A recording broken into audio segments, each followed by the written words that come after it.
Amém.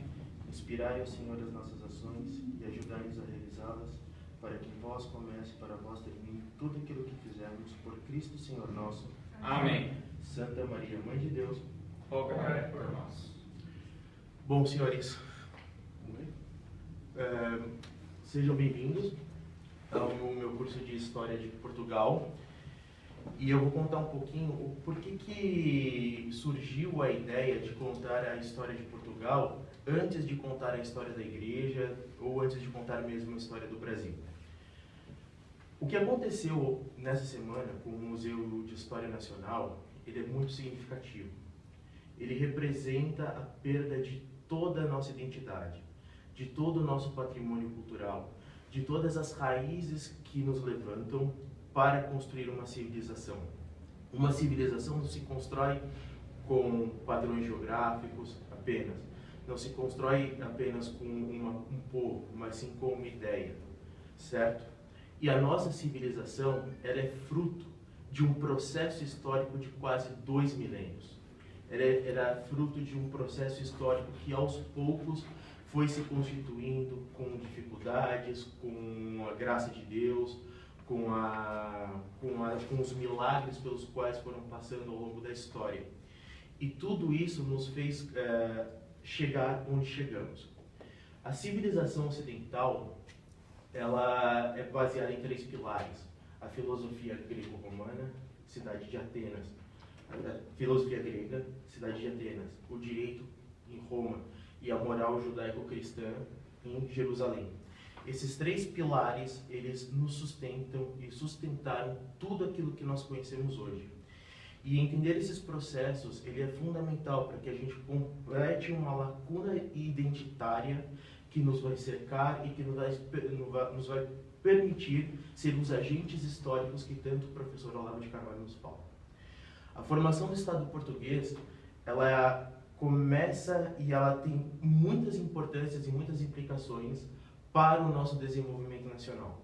Porque do jeito que foi instituído o Império Português e do jeito que foi a colonização no Brasil, nós temos grandes maneiras de compreender a criação dos tribunais de Santo Ofício, ou mesmo as capitanias hereditárias, a doação de sesmarias, o processo de como foi distribuído as capitanias hereditárias. E tudo isso só é possível entender se nós conseguirmos compreender como que se deu a origem de um Estado que no século XV tinha 800 mil pessoas e foi o pioneiro nas grandes navegações. A quantidade de pessoas tão pequena, comparado com um bairro hoje da grande Curitiba, fez com que Portugal fosse o grande império marítimo, o grande império colonial entre os séculos XIV, XV e XVI, até mais ou menos o seu declínio inicial no século XVII.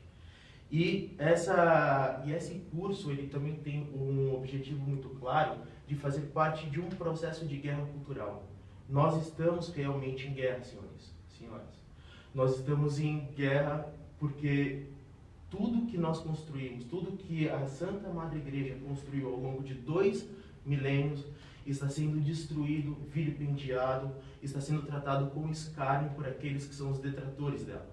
E é exatamente por isso que nós devemos construir a nossa identidade, retomar os nossos princípios e fazer a firme defesa ao Ocidente que nós somos, a verdadeira civilização.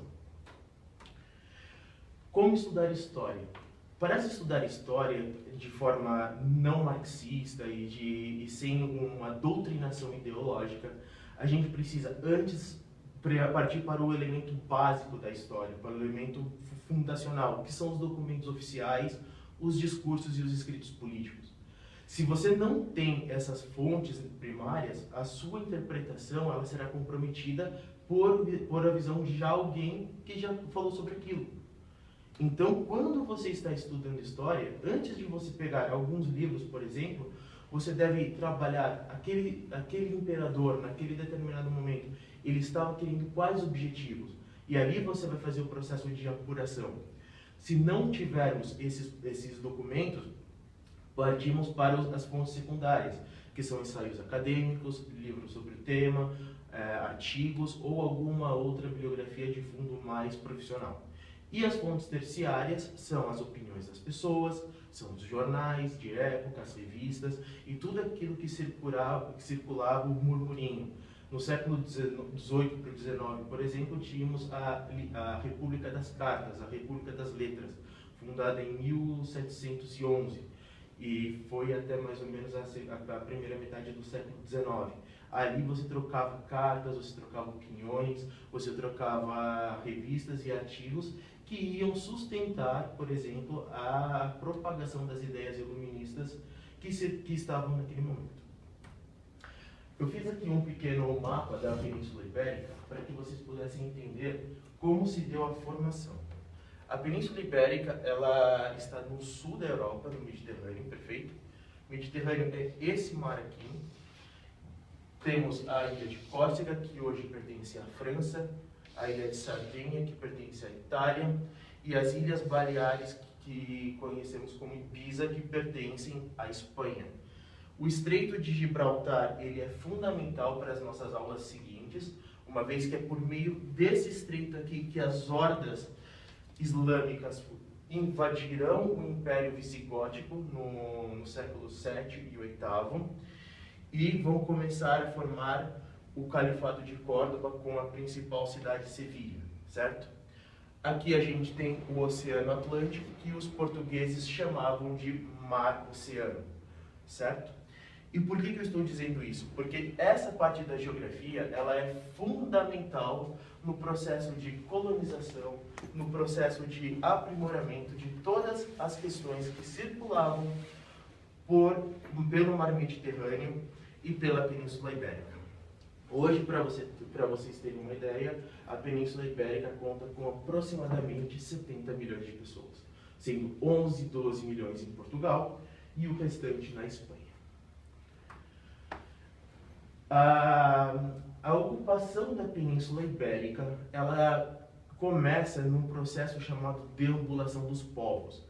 E essa deambulação dos povos, ela vem de origem lá das regiões indo-europeias, que hoje é conhecido como Cazaquistão, Turcomenistão, Azerbaijão, Rússia e Ucrânia, e vão se espalhando os povos nômades até se estabelecerem na Europa Ocidental. Quem se estabeleceu na Europa Ocidental foram os povos celtíberos. E os celtíberos eles chegaram a ocupar essa região entre os séculos 8 e 9 a.C. A partir desse momento, eles começaram a ter contato com o povo grego. Por quê? Porque os gregos nessa época, principalmente as cidades-estados, já começavam a circular por entre o mar Mediterrâneo e realizar contatos marítimos e comerciais. Já iniciou aqui, então, um pequeno processo de helenização, que será muito característico do mar Mediterrâneo por mais de 500, 600 anos. E esses contatos foram trazendo alguns sentidos culturais, alguns sentidos religiosos, que vão trazer algumas místicas que até hoje a gente consegue perceber em cidades como Alcobaça, em Portugal. A partir do século IV a.C., com o avanço do Império de Cartago, certo, criado na África, tem-se a invasão dos cartaginenses pela Península Ibérica. E a Península Ibérica começa a ser alvo de disputas, de guerras, de disputas geopolíticas para controlar rotas comerciais principalmente e para controlar acesso a ouro e prata principalmente. Nesse momento, século III, IV antes de Cristo, emergia na Península Itálica, que eu não consegui desenhar aqui, um grande império, uma grande cidade que é Roma. E Roma ele precisava com seu espírito conquistador, com seu espírito de expansão, fundada por etruscos principalmente, eles começaram a conquistar toda a Península Itálica. Uma vez que conquistou-se a Península Itálica, o próximo objetivo era conquistar ou defender posições no mar Mediterrâneo para impedir que nômades, impérios como o Império de Cartago, que era muito mais estruturado do que o Roma naquela época, invadisse a Península Itálica e conquistasse por completo toda a península. A Primeira Guerra Púnica surge então nesse contexto. Ela vai de 264 a 241 a.C. E ela teve um caráter para Roma defensivo. Por quê? Porque os cartaginenses, de origem fenícia principalmente, eles eram habilidosos no comércio. E existe uma cidade na Península Itálica chamada Messana, que é no norte da Sicília. E essa região, ela é uma região de plantação de oliveiras, já existia a fabricação de vinho e de alguns tecidos que possibilitariam ganhar muito no comércio e trazer vantagens, como o Davi Ricardo chamaria no século XIX, vantagens comparativas para o desenvolvimento do comércio internacional. Pois bem, Roma organiza um exército, vai para a frente de batalha. Naquele momento nós estamos falando da República Romana. A República Romana, o Senado Romano, ele organiza um exército de aproximadamente 50 mil homens e ele inicia o processo de guerra contra Cartago. Essa guerra ela é bastante difícil para Roma, muitas baixas de cavalaria principalmente, mas Cartago é derrotada e como vitória dentro de um tratado tem-se a entrega da Sicília, da Sardenha e da Córcega, que são essas ilhas, Sicília, Sardenha e Córcega. Aqui na Península Ibérica tem um rio chamado Rio Ebro. E esse rio ele será fundamental para o Tratado de Ebro, que vai estabelecer os limites da convivência política entre o Império Cartaginense e o Império e a República Romana. O tratado é de 226 a.C. e afirmava que, caso Cartago atravessasse a fronteira norte do rio Ebro, Roma atacaria e iniciaria um processo de reconquista de toda a península. No mesmo instante, dentro da cidade de Cartago, que fica localizado na África, sobe Aníbal, o grande imperador. E ele começa um processo de expansão para a parte leste da Península Ibérica. Aníbal, com vontade de se expandir, com vontade de expandir o comércio e com vontade de sublevar os romanos, ele inicia o chamado cerco a Sagunto. Sagunto hoje é uma cidade quase que inexistente, aproximadamente 30, 40 quilômetros de Barcelona, na Catalunha. E essa cidade ela foi fundamental para o início das hostilidades da Segunda Guerra Púnica. A Segunda Guerra Púnica ela é muito mais densa, ela é muito mais sangrenta, ela é muito mais sanguinária na melhor acepção do termo. Aos poucos tem uma tentativa de paz entre Roma e Cartago, e nesse contexto, o que acontece? Aníbal rompe o Tratado de Ebro. Rompe o Tratado de Ebro, passa para cima, passa para o norte, faz o cerco a Sagunto, e o Senado Romano tem algumas opções. Ou ele começa a enviar tropas para a região, ou permite que conquiste uma parte importantíssima geográfica da Europa Mediterrânea e ameaçar todas as posições romanas na cidade de Massília, que hoje é chamado Marsella. Uma pergunta, como que funcionava nessa época, por exemplo, eles começavam a passar o rio, quanto tempo demorava para a República Romana ficar sabendo, ou eles tinham postos de observação ali e ficavam sabendo na hora? Você comentou, né, que eles estavam adolescentes, mandavam ou não mandavam um exército para lá? Era rápido, demorado? Boa pergunta. Quando houve o processo de batalhas entre os cartaginenses e entre os romanos, foi estabelecido fetorias, postos comerciais, para avisar de algum novo produto. E o que eles faziam? Como os portugueses fizeram no Brasil, eles estabeleceram, só que na costa do Mediterrâneo, as fetorias. E aí, quando uma região de determinada feitoria do Império Romano ela estava sendo ameaçada, saíam geralmente 4 ou 5 infantarias ou cavalaria para ir avisando as outras de que um eventual ataque poderia acontecer, ou então pelo porto, chegar até a Península Itálica que estava aqui. Geralmente demorava, pela proximidade, cerca de 15 a 20 dias. A viagem de Pedro Álvares Cabral de Portugal até o Brasil demorou 2 meses. Esse é o tempo que demorou. Então, uma mensagem aqui do Brasil, por exemplo, para chegar a Portugal e depois obter a resposta, quase meio ano. É por isso que aqui no Brasil, diferentemente do que muita gente pensa, o Império Português ele precisou desconcentrar poder. Porque as decisões não poderiam esperar os tribunais lá de Portugal para iniciar alguma ação. Ela deveria ser direta. Porque a gente tinha índios tamoios, tupinambás, por exemplo, eu estou falando aqui do Brasil, para dar um exemplo. E a partir dessa questão, e a partir dessas estruturas de poder, é que se tinha possibilidade de obter uma resposta rápida e um contra-ataque. Ficou explicado? Obrigado. Roma, no contexto de Segunda Guerra Púnica, foi liderado então por um general chamado Políbio Cornélio Cipião.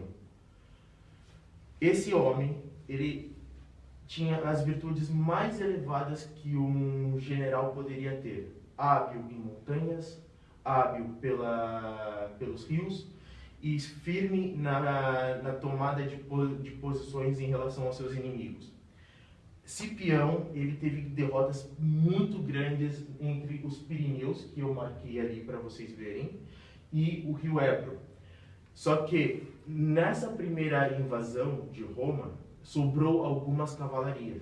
A derrota na primeira campanha foi de Roma, e Roma precisou fazer uma nova campanha, a segunda campanha contra Cartago. E Políbio Cornélio Cipião pediu ao Senado romano uma tropa muito grande que pudesse levar todos os exércitos latinos contra os cartaginenses. E a batalha mais importante de toda essa guerra foi a Batalha de Nova Cartago. Nova Cartago é uma cidade que fica aproximada. Valência hoje está aqui, a cidade de Valência. 10, 15 quilômetros abaixo de Valência você tem a cidade de Nova Cartago. Ela não existe mais, ela já foi obliterada. E com essa batalha, os cartaginenses eles saem da Península Ibérica. E ao sair da Península Ibérica, a Segunda Guerra Púnica ela passa a deixar de ser no continente europeu e passa a ser travada na África, através do Estreito de Gibraltar. Em 201 a.C., Roma vence a batalha contra Cartago e a partir deste momento Roma inicia o processo de romanização da Península Ibérica. E como se deu essa romanização? Como ficava muito longe do centro de poder, que era a Península Itálica, e como não havia inicialmente uma possibilidade de conquistas mais para a oeste, não houve tanto interesse por parte do Senado romano para poder estruturar uma cidade, para poder estruturar algum tipo de comércio. E isso fez com que os mesmos generais que conquistaram as cidades e as feitorias ficassem como se fossem grandes absolutistas, gerando abuso com as populações locais. E isso fez com que o Senado romano decidisse levar para essas regiões cônsules. Dentro da estrutura da República Romana, um cônsule é uma pessoa muito importante. Um cônsul é uma pessoa muito importante, porque ela tem poder de polícia e ela tem poder de decisão.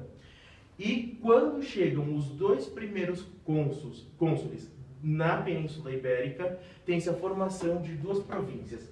A Espanha ulterior, que é a Espanha que vai ocupar essa parte da península, e a Espanha criterior. Espanha.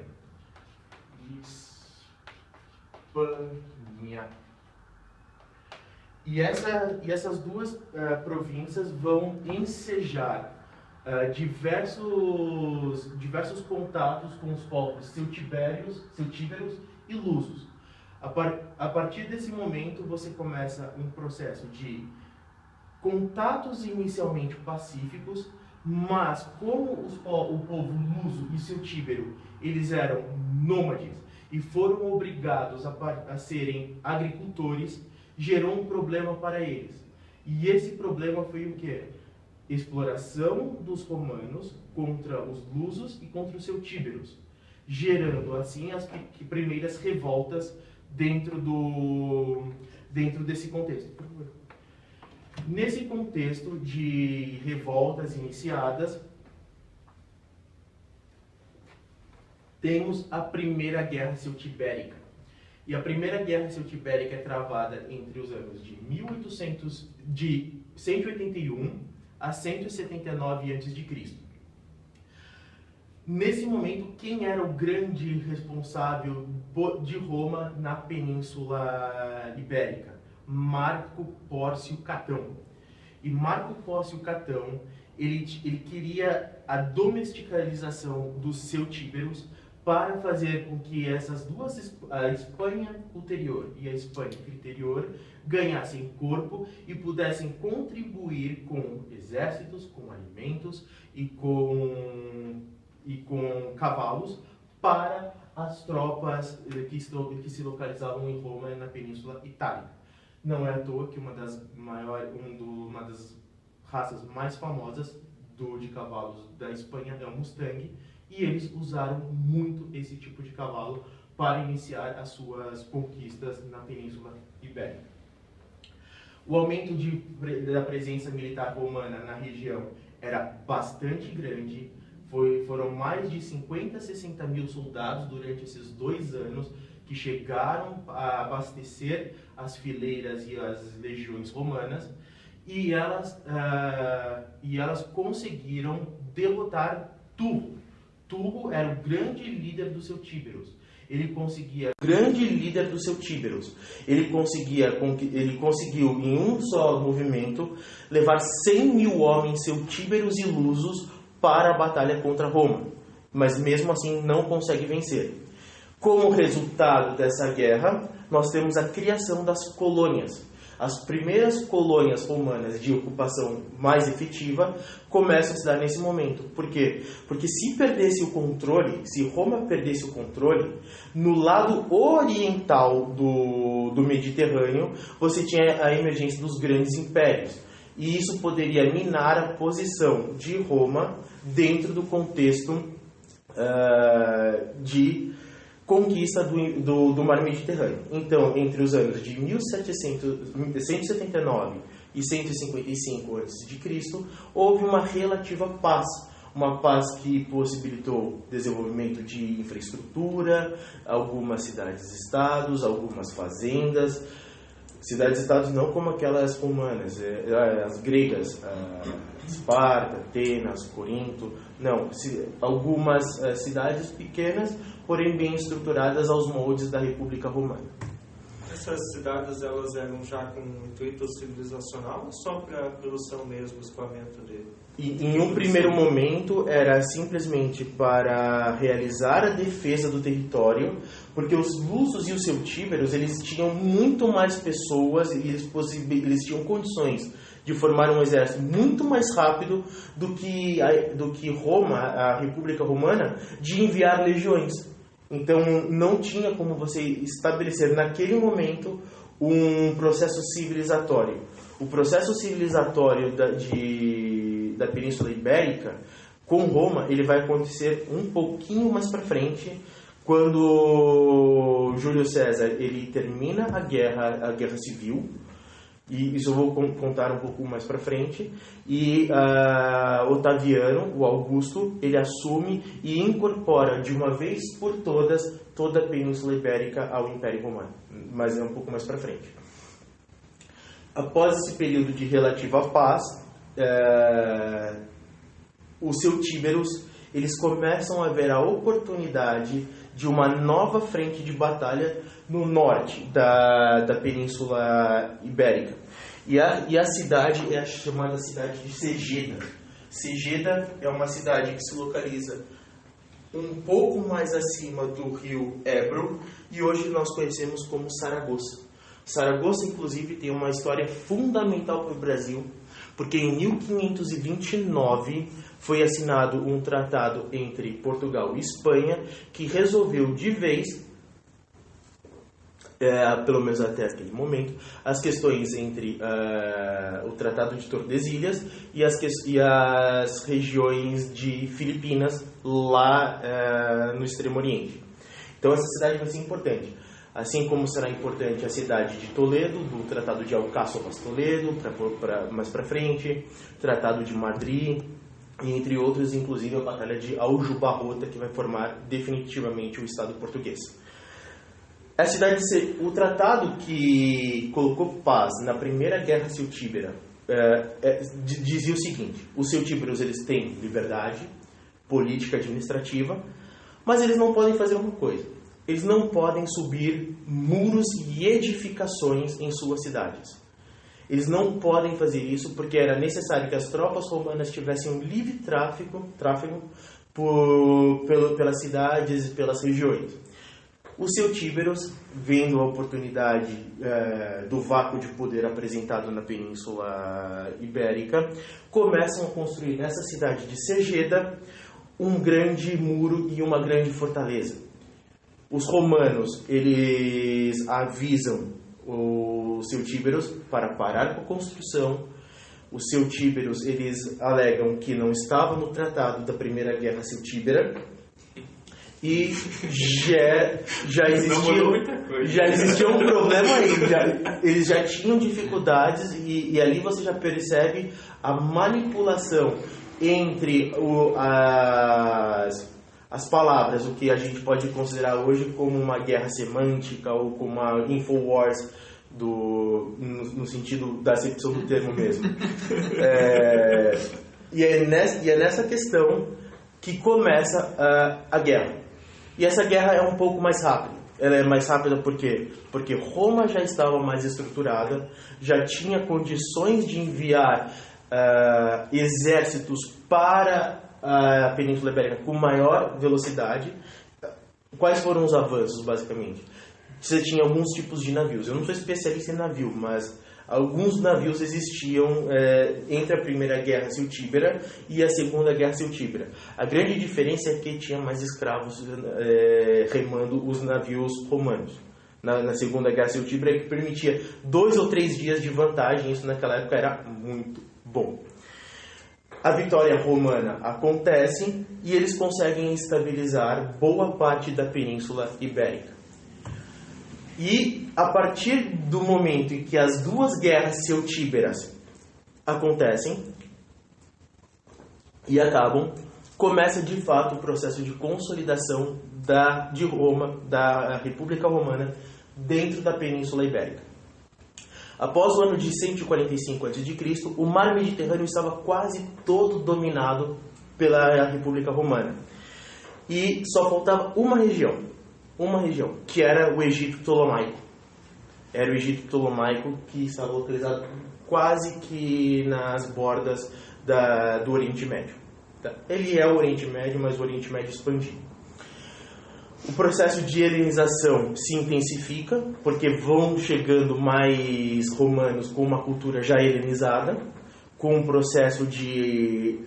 Aqui você já começa os grandes mitos, Netuno, Marte, que vão ser cantados por Camões, os Lusíadas, Césio os Gritos de Trajano, todos aqueles feitos maravilhosos que o Império Português fez. E começa o processo da criação do Ius Gentium, que será fundamental para a consolidação do direito internacional moderno. É aqui que eu começo a falar o porquê que é importante a gente conhecer essas coisas. Porque se a gente entende que o direito internacional ele não é aquilo que o Fachin queria interpretar algumas semanas, dizer que o Brasil não é soberano e de que, que a ONU deveria impor algum tipo de medida contra o Brasil, quem conhece as origens do direito internacional com o Jus Encium lá de Roma, baseado em Antígona, em Sófocles, que falava do direito natural de enterrar os seus mortos, começa então a origem de fato dessa concepção do direito natural, jus naturalismo, que em Roma tem um grande nome posteriormente chamado Gaio. Esse é o contexto que começa a se desenvolver no direito. Para terminar o processo de colonização, por assim dizer, Roma ainda precisa de três guerras. A guerra contra os lusos, a guerra contra os numânticos, que fica também no sul, a cidade de Numância era o coração dessa tribo, e a partir do momento que essas duas guerras acontecem, há a ocupação efetiva por parte de Roma da Península Ibérica, mas não estava incorporada ainda ao direito romano, por assim dizer. A Guerra Cantábrica é a última guerra nesse processo, é a última guerra que vai fechar o ciclo de guerras da República Romana, e uma vez fechado o ciclo de guerra cantábrica, a República Romana tem um problema. Ela não tem mais inimigos externos. Acabou todos os inimigos que Roma tinha na sua vizinhança.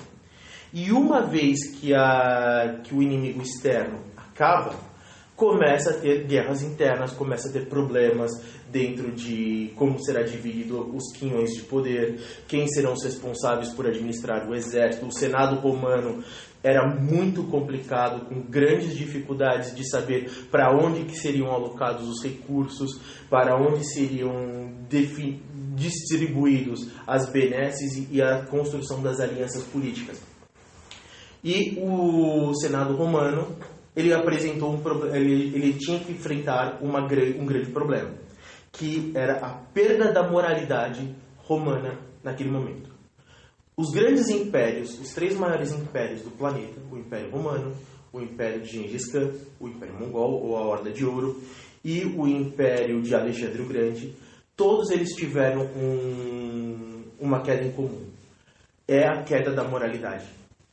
Diferentemente do que você aprende nas escolas ou em faculdades, aquela teoria do Imperial Overstretch, que quanto maior fica o império, mais difícil fica de administrar, e portanto geram contradições no processo de colonização. Isso está errado, porque durante muito tempo, Alexandre o Grande, por exemplo, ele mantinha uma base sólida na Macedônia, na Grécia, mas havia espalhado alexandrias por toda a Ásia Menor.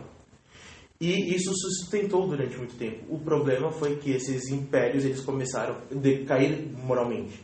E uma vez que a moralidade de um império cai, as contradições aparecem e a perda das suas virtudes começa a gerar contradições. A maior perda da moralidade aqui do Império Romano, da República Romana, era a sede pelo poder. Muitas famílias romanas brigavam o tempo inteiro. Brigavam para poder controlar as nomeações, brigavam para poder controlar os acessos aos recursos e nesse momento eles começaram a destruir os pequenos agricultores. E os pequenos agricultores, como eles não tinham mais condições de conseguir o seu próprio alimento, o que acontecia? Eles iam para a cidade de Roma. E na cidade de Roma começava a crescer de população. Crescer, sem emprego, gerava violência, com violência a insegurança tomava conta de todo o país, e aí o Senado romano decidiu fazer a reforma agrária. Ou algo semelhante a uma reforma agrária, não era bem esse nome. E essa foi a causa estruturante para o conflito, as duas guerras civis maiores dentro da República Romana. A Guerra Sertoniana e a Guerra Civil de Júlio César. essas duas guerras, elas são fundamentais para entender a queda do Império, a queda da República Romana e o estabelecimento do Império Romano. Uma vez chegando nessa primeira etapa da aula e dessa contextualização inicial até a chegada do Império Romano, a gente precisa citar algumas consequências de todo esse processo na Península Ibérica, porque o nosso foco não será uma aula de Roma, mas uma questão sobre a Península Ibérica. Os romanos, eles são habilidosos em construir arquedutos, infraestrutura, e eles conseguiram construir grandes obras monumentais na Península Ibérica. Se vocês tiverem oportunidade de visitar essa região, vocês vão ver arquedutos romanos, vão ver diques, vão ver grandes salas de banho, certo? Até hoje constituídas. Outra coisa importante é que os romanos, eles construíram cidades e aglomerações urbanas, pequenas, incipientes, mas não deixam de ser. E a organização político-administrativa da República Romana foi incorporada ao pensamento dessas tribos e desses povos nômades. Uma vez terminado esse processo, começa a Pax Romana. E a Pax Romana, ela é um momento na história da Europa, da civilização ocidental, que vai de 28 a.C. até 180 d.C., quando tem-se a consolidação do que na historiografia é conhecido como o Mare Clausum, que é o mar fechado do Mediterrâneo. Todo o mar era dominado por Roma, e Roma estruturava as relações internacionais a partir daquele momento. O primeiro imperador de Roma, depois das duas guerras civis, foi o imperador Otaviano, e ele recebeu o nome de Augusto, não de imperador. Mas por que não imperador dentro do império? Porque a própria noção de império dentro de Roma era questionada. Nós tivemos um grande orador antes de todo esse processo, que foi Cícero. E Cícero, ele desejava exaltar as qualidades da res publica, da república.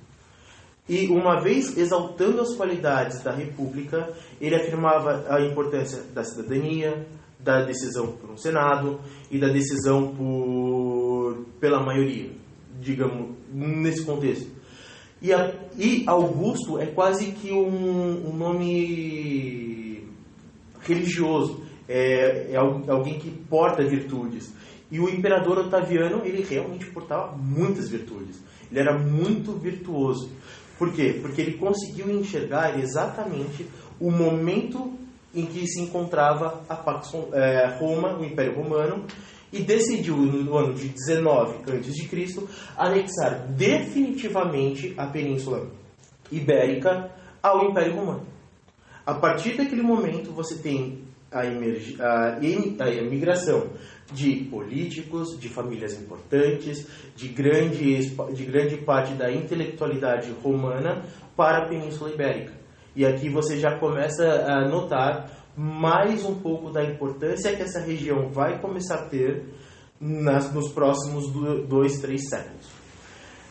A Pax Romana, então, a partir do ano de 28, ela estabelece que todo o Mare Clausum, o mar Mediterrâneo, ele deveria obedecer as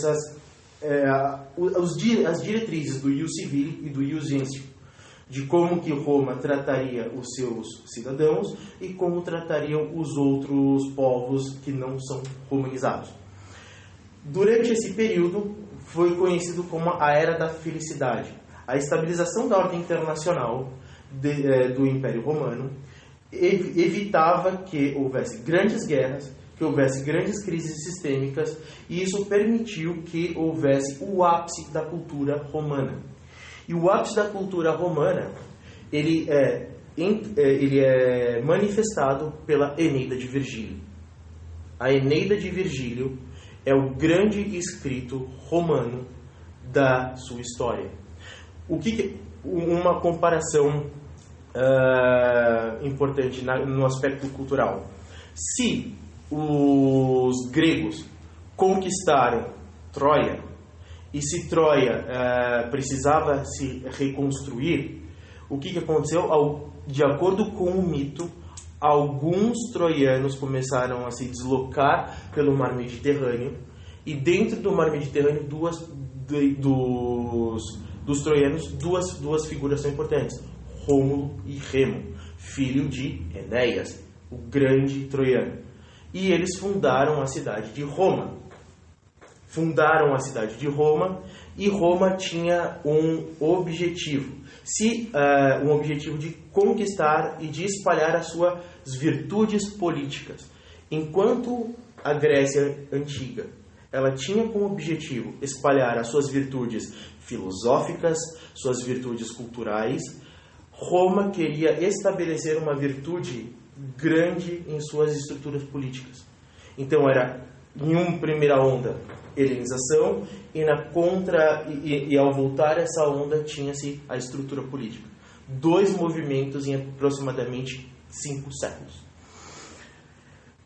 Eu recomendo fortemente que vocês possam ler, se não leram já, a Eneida, de Virgílio, porque é importante, antes de a gente estudar filosofia com maior afinco, antes de estudar política, que a gente preencha inicialmente o nosso imaginário com literatura. É por isso que é importante a Ilíada, a Eneida. Tudo isso vai dando possibilidades para que o nosso imaginário se complete com as chamadas vidas possíveis, aquilo que o Olavo de Carvalho tanto fala, e nesse processo a gente consiga estabelecer o que poderia ser ou o que não poderia ser. Isso vai dar os nossos parâmetros, e ao ter parâmetros de comparação, a gente não cai no erro de perda do senso de proporções, que é tão caro hoje.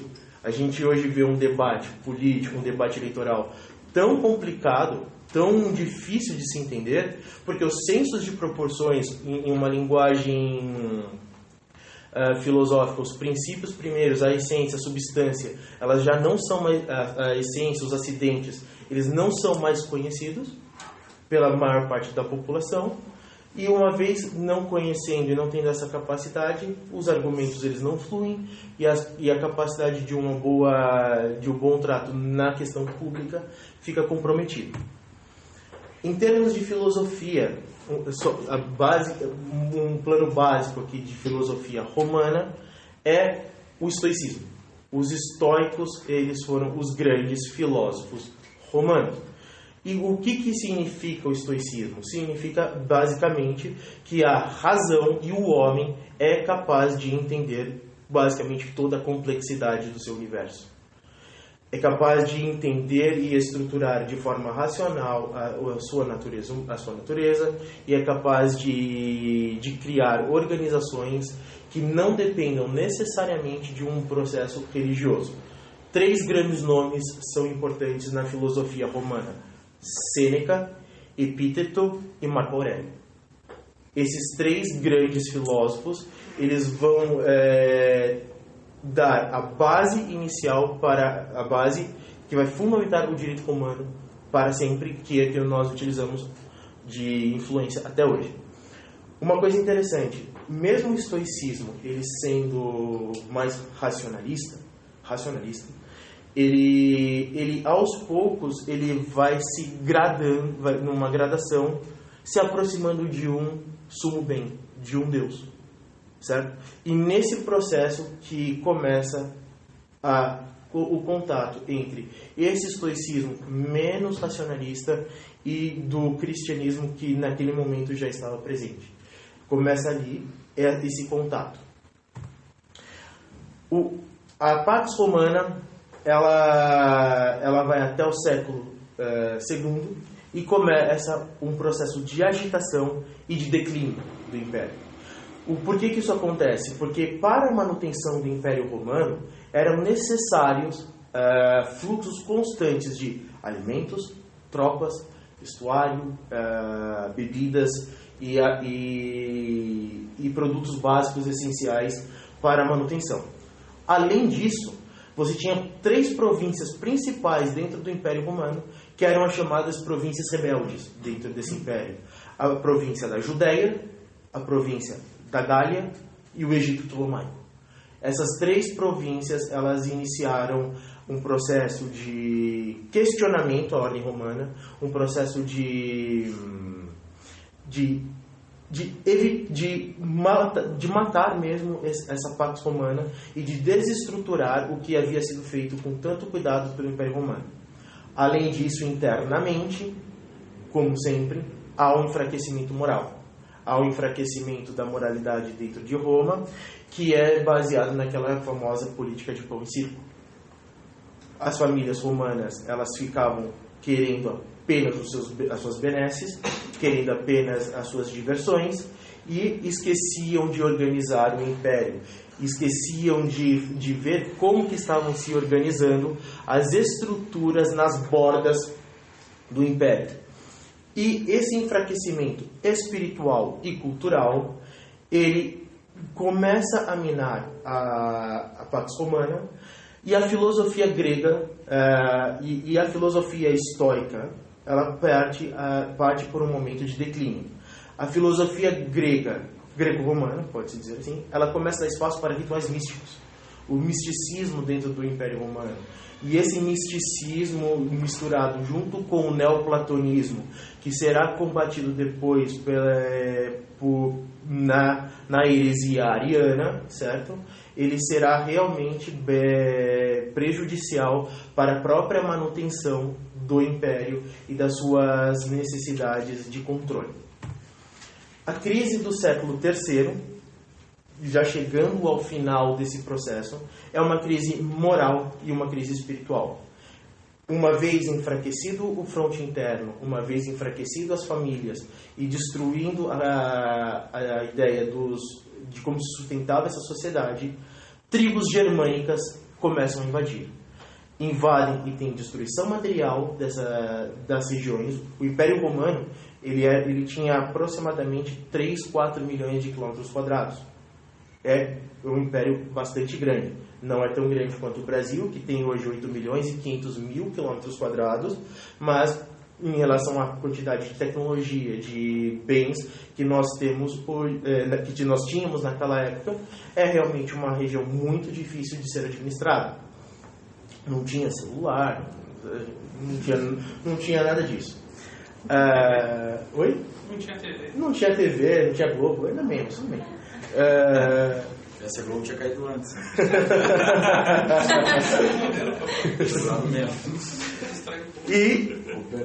E essas invasões romanas e essas invasões germânicas também invadem a Península Ibérica. E invadem a Península Ibérica com 2 povos principais: os visigodos e os suevos. Os visigodos de origem da Europa Central. A gente tem os godos, visigodos e ostrogodos. Cada um desses representa uma forma e uma região diferente de onde vinham esses povos germânicos. Ostrogodo, povo do leste, visigodo, povo do oeste, e assim por diante. E os suevos, que era de uma região um pouquinho mais acima, ao norte, que vai dar origem também ao povo franco, que quando teremos e veremos a conversão de Clovis, ele é um franco também, certo? Vai iniciar o processo aí sim da consolidação da Europa cristã. Bom, em 411 d.C., os suevos já tomando toda a Península Ibérica, já constituindo-se de uma força importante política na região, constrói o Reino Suevo, e a capital fica em Braga. Braga é uma cidade do norte de Portugal. Portugal fica aqui, mais ou menos, bem feio mesmo. Galícia, capital Vigo, certo? Porto, Guimarães, Braga. Essa região aqui, ela será fundamental nas próximas aulas para a criação do condado portucalense, mas a gente vai ver um pouco mais para frente. Oi? E naquele momento já existia a possibilidade e já tinha efetivamente missionários católicos por toda a Europa que estavam cristianizando esses povos. E esses povos, os suevos e os visigodos, eles foram cristianizados. Eles se tornaram católicos. E o grande santo que converteu, que é o chamado o santo dos suevos, foi São Martinho de Dume, ou São Martinho de Braga. Ele realmente estabeleceu e deu a unidade a todo o povo, deu unidade de fé a todos os suevos e os visigodos. E a partir desse momento, você terá a capacidade de observar que o cristianismo ele toma forma na Península Ibérica, ele vai tomando corpo e ele se torna muito grande com a criação do reino visigótico no ano de 585. Esse reino visigótico ele é a pedra fundamental para que a gente possa entender essa primeira aula que nós estamos tendo aqui da segunda aula. Porque é nessa junção que vão lançar as bases para uma ascensão de uma nobreza visigótica, uma nobreza que aos poucos vai entendendo o que poderia vir a ser o feudalismo, estrutura clássica da Europa medieval, e como que a aristocracia, os chamados belatores, defenderiam as regiões, os seus reinos das invasões bárbaras ou das invasões estrangeiras. Esse reino visigótico ele recebe uma função fundamental da Santa Madre Igreja por 3 pilares. O primeiro pilar, que é a propagação da fé católica, e ali você tem a presença de muitos santos, de muitos missionários que aos poucos vão dando todo um sentido histórico para a Península Ibérica, vão construindo a civilização, vão trazendo a cultura do catolicismo. Em 585 já algumas heresias já foram deixadas de lado, o arianismo e o gnosticismo já tinham sido deixados de lado e já estava preparado para iniciar o processo mais forte do catolicismo. Outro ponto importante é que a Santa Madre Igreja ela cuidou da educação dos suevos e dos visigóticos, certo? E é uma coisa e é um aspecto fundamental entender a questão de educação, porque no próprio livro Revolução e Contra-Revolução do Plínio Corrêa de Oliveira mostra-se como que a Igreja Católica ela tinha como se fosse hoje o Ministério da Saúde e o Ministério da Educação. E era de responsabilidade da Igreja Católica ensinar e era o objetivo da Igreja Católica cuidar dos enfermos. E isso vai ser depois, com o Renascimento, questionado e levar à Revolução Protestante. E o próximo pilar é o pilar das leis. Já existia bem consolidada a moral judaico-cristã, ou católica, por assim dizer, e já existia também todo o histórico das leis romanas, todo o histórico de como essas relações entre as sociedades eram constituídas, e a partir deste momento, o Império Visigótico ele começa a se expandir. Ele vai se expandindo para o norte, e ele vai chegar até mais ou menos a região de Bruges, na Bélgica. Ele chega até Bruges, na Bélgica, e ele forma um grande império visigótico. E é esse império visigótico que atinge a sua extensão máxima no ano 700, que começa com o surgimento do Islã em 622, e lá na cidade de Meca e Medina, com Mohammed, e a fundação dos primeiros califados, a entrada do califado Umayyada pelo sul da Península Ibérica e cruzando o Estreito de Gibraltar, é o que vai gerar os primeiros movimentos da reconquista da Península Ibérica. Ficará somente uma parte, mas isso eu falarei com mais profundidade na próxima aula, aqui em cima no chamado Reino das Astúrias. E a partir do Reino das Astúrias que toda a resistência católica irá se formar, se fortalecer com Pelágio, obviamente, e vai descendo até reconquistar o último bastião, que é a Andalucia e a cidade de Sevilha. Agora, umas pequenas considerações sobre o catolicismo nesse período. O Império Romano, ele começou, em um primeiro momento, a ser tolerante com o cristianismo. Mas ele viu que esse crescimento do cristianismo e esse espalhamento da fé cristã começava a ameaçar as forças desse império, e houve muita perseguição. Houve diversos momentos em que o Império Romano ele massacrou os cristãos, os missionários, só que eles não conseguiram debelar a ascensão da fé católica. Não conseguiram fazer com que a Santa Igreja recuasse, e aí precisou de uma cláusula de compromisso ou de um estabelecimento de uma paz. E essa paz ela vem no ano de 313 com o Edito de Milão. E o Edito de...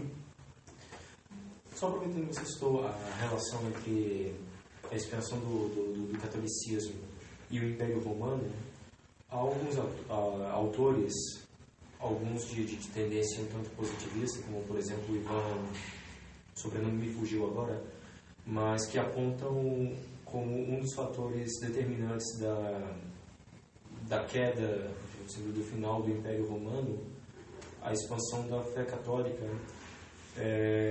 por conta porque o regime de escravidão ele representava um papel preponderante na economia romana. Perfeito. E com a expansão do cristianismo, com a moral judaico-cristã, que naturalmente condena a escravidão, na medida em que a fé ia se expandindo, um desses pilares da economia romana era afetado. Agora, eu pergunto, qual que é a sua opinião a respeito disso? Você acha que realmente contribuiu de forma preponderante para essa queda do Império Romano, a expansão do cristianismo, tendo em vista esse fator econômico, ou não? Foi principalmente a decadência moral? Eu não saberia dizer até que ponto a ascensão do catolicismo dentro do Império Romano foi responsável pela queda do Império Romano em si. Eu não consigo te mensurar isso. Agora, o imperador Diocleciano, ele foi um desastre para o Império Romano. Ele talvez tenha sido o imperador que mais contribuiu com a queda do próprio império, do imperador. As reformas que ele tentou aplicar, a própria divisão posteriormente de Império Romano do Oriente, Império Romano do Ocidente, já começava a demonstrar. Eu acho que essa questão da ascensão do catolicismo, ela não vai, na minha opinião, eu posso estar errado, então contra a destruição do Império Romano, porque em 392 Teodósio I assina o Edito de Tessalônica. E o Edito de Tessalônica, ele garante que a religião oficial do Império será a religião católica. Então, eu acho que mais do que a própria ascensão da fé católica, o que gerou mesmo a destruição do Império Romano foi a própria decadência moral e a falta de virtudes que os próximos imperadores, depois da Pax Romana, tiveram dentro do Império Romano. E uma consideração breve que eu gostaria de falar é a seguinte: essa parte da história, principalmente da colonização pelos romanos da Península Ibérica e por esse movimento de romanização, ele é muito difícil de ser encontrado em literatura. Você tem dois grandes autores que trabalham essa questão: Políbio e Tito Livio, o historiador. Esses dois, o Políbio, ele inclusive tem obras bastante completas, mas algumas delas já estão sem condições de ser pesquisadas. Já Tito Livio, ele tem uma coletânea, não da romanização, mas de todo o Império Romano em si, em 45 volumes. É uma obra bem grande e bem estruturada. Na próxima aula, eu vou começar de onde eu parei com a expansão do reino visigótico, e eu vou trazer o elemento mouro, o elemento árabe, para a discussão, em um primeiro momento tratando da filosofia árabe, a relação de como se faz a jihad, a implementação da Sharia, quais são os 5 pilares que sustentam a fé muçulmana, o Hajj, o Ramadã, a jihad e todos os aspectos mais importantes, e como que com um exército muito mais desenvolvido do que o exército dos católicos dentro da Península Ibérica, eles tiveram um grande avanço rápido e ameaçaram em um momento toda a Península Ibérica. É isso dessa aula de hoje. Vocês têm alguma dúvida, alguma pergunta? Fazer uma observação em relação ao que o colega disse aqui sobre a ascensão do cristianismo. Eu já vi também alguns autores defendendo essa ideia, mas tem um contraponto a isso também, né? Uhum. Como você disse, houve a assimilação de Roma ao cristianismo também, né? A estrutura política, digamos assim, né? Depois de Constantino e tal. Então, até para tentar neutralizar, talvez, né? A gente sabe que alguns imperadores foram políticos, né? Mais do que religiosos, né? Perceberam o valor que o cristianismo tinha e vamos usar os cristãos ao nosso lado, digamos assim. Como o próprio Constantino, no primeiro momento. Né? Exato. A gente sabe que a conversão dele foi meio contraditória. Foi no final da vida. Foi no final da vida. Mas, assim, acho que um aspecto interessante a respeito do cristianismo aí é entender também a paganização que aconteceu no final do Império. Porque o cristianismo se tornou a religião hegemônica já antes da oficialização, né? Principalmente entre as camadas populares, né? Os escravos, como ele colocou, realmente os escravos assumiam o cristianismo com maior facilidade, e entre os plebeus e tal. E a questão das invasões germânicas, que, por exemplo, o autor, eu não vou recordar se foi o Jacques Le Goff, o Paul Vine, que... Jacques Le Goff ele tem uma obra fundamental, que são ou a filosofia medieval ou intelectuais da Idade Média, que ele começa a tratar em seu primeiro capítulo exatamente os resquícios do Império Romano e como a partir daquele momento da destruição do Império Romano e a ausência de um poder central começa a gestar o feudalismo e a partir desse momento como que começam a desenvolver dentro das abadias os próximos passos da Europa Católica. É que essa questão da paganização que aconteceu, porque muita gente acha assim, né? Pelo menos eu também pensava dessa forma, de que quando caiu o Império Romano, caiu por causa do cristianismo, necessariamente. Eu estava muito firmado em mim, que o cristianismo foi fundamental por causa daquele abalou as estruturas políticas. Mas, na verdade, houve uma retomada do paganismo com as invasões germânicas. É uma miscigenação muito grande, principalmente nas fronteiras, né? E isso acabou gerando uma resistência a Roma, que já era cristã naquele momento, da queda, né, digamos assim. Até por causa da infiltração dos germânicos no exército romano, que já não eram tão submissos à autoridade central, porque parece que Roma foi aceitando os germânicos também nas fileiras do exército. Já que não dá para enfrentar eles, que está enfraquecido, vamos assimilar os caras. Porque eles tinham que combater no flanco oriental as outras invasões, inclusive mais ao nordeste dos trácios, que realmente eram povos bem articulados, bem fortes. E aí, no próprio curso do Padre Paulo Ricardo, no curso de História Antiga, tem-se exatamente isso que você disse, da paganização, da dificuldade de estruturar realmente uma unidade, e a partir desse momento o Império ele toma a sua parte derradeira. O Império Romano do Ocidente ele acaba em 476, certo? Início da Idade Medieval. E o Império Romano do Oriente, ele continua por muito mais tempo.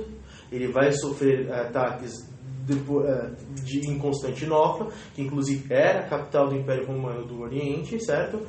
E o Império Romano do Ocidente, ele aos poucos ele vai se constituindo naquilo que a gente chama de Sacro Império Romano Germânico, após a reestruturação de uma Europa cristã com Carlos Magno. E aí depois a Revolução Carolíngia, antes a Revolução Carolíngia e tudo mais.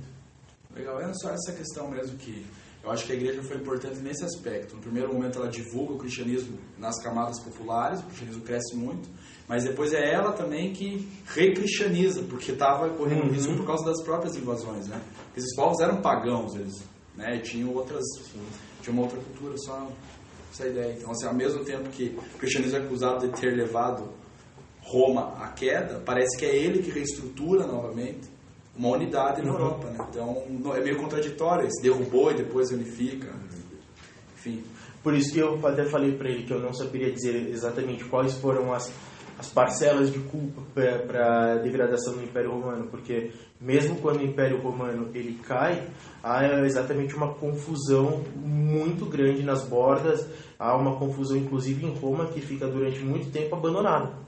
Roma fica completamente abandonada e aos poucos ela começa, aos poucos, bem lentamente, ela tenta retomar um protagonismo. Só um complemento ao que ele tinha falado sobre a Igreja Católica salvar o Império, os resquícios do Império Romano. Tem um autor, não sei se você já ouviu falar, Thomas Woods.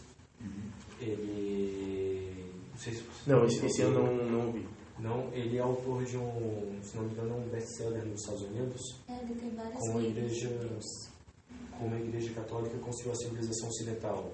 Esse sim, eu consegui. Exatamente. Eu só não sabia, eu não tinha visto o nome, mas é exatamente isso. Pois é, nesse livro ele comentando sobre esse momento logo após a queda do Império Romano, ele comenta justamente isso que o colega aqui acabou de dizer. A Igreja Católica foi o grande fator, e isso é reconhecido até mesmo entre escritores gnósticos, agnósticos, positivistas, todo tipo de inimigo da Igreja reconhece isso, que ela foi um grande fator que salvou toda a cultura, derivada da Grécia Antiga, de Roma Antiga, os mosteiros medievais, né, como sendo um fator essencial de salvação e um fator essencial da Revolução Carolíngia que você tinha citado ainda há pouco. Com a própria questão da reforma de Cluny também, depois, e antes os próprios beneditinos também. Sim. Mais alguma questão? Não sei intervalo. Não sei observar? Então tá bom. Na verdade acabou, né? Não, a aula acabou. Essa parte realmente ela tem muito pouca bibliografia mesmo. Entender as guerras celtibéricas, entender as guerras cantábricas, você tem uma nota de rodapé em um livro aqui, ou não existe uma vasta obra como, por exemplo, Guerras Púnicas. Eu poderia falar tanto da Primeira quanto da Segunda Guerra Púnica em uma vastidão, mas aí eu só falaria sobre Guerras Púnicas. Mas essas guerras, esse processo, ele é realmente mais rápido, porque é o primeiro início, é o início da colonização. Agora, já na segunda aula, a gente terá toda uma filosofia islâmica e aí depois como que houve o processo definitivo da formação do califado de Córdoba e assim por diante.